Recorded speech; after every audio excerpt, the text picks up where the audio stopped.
બોટાદની અંદર જે રીતના ગરીબ ખેડૂતો ઉપર જે રીતના જલિયાવાલા બાગમાં આ અંગ્રેજોએ નિર્દોષ લોકોને ચારે બાજુથી ઘેરીને ગોળીબાર કર્યો હતો, એવી જ રીતના બોટાદની અંદર હળદર ગામના નિર્દોષ ખેડૂતોને, નિર્દોષ લોકોને જ્યાં ભ્રષ્ટાચારી ભારતીય જનતા પાર્ટીએ પોલીસને હાથો બનાવીને ચારે બાજુથી આ ગામ ઘેરીને ખેડૂતો ઉપર જે લાઠીચાર્જ કર્યો છે, ટીયર ગેસના સેલો છોડવામાં આવ્યા છે, નિર્દોષ ખેડૂતોના હાથ પગ ભાંગીને એને લોહી લુહાણ કરી દેવામાં આવ્યા છે.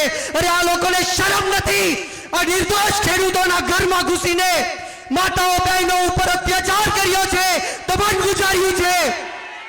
ત્યારે પોલીસ લોકોને કહેવા માંગીશ, બધી પોલીસ સરખી નથી હોતી, પરંતુ અમુક પોલીસના લોકો આ ભ્રષ્ટાચારી ભારતીય જનતા પાર્ટીની ગુલામી કરે છે, ગરીબ લોકો ઉપર દમન ગુજારે છે, ગરીબ ખેડૂતો ઉપર દમન ગુજારે છે.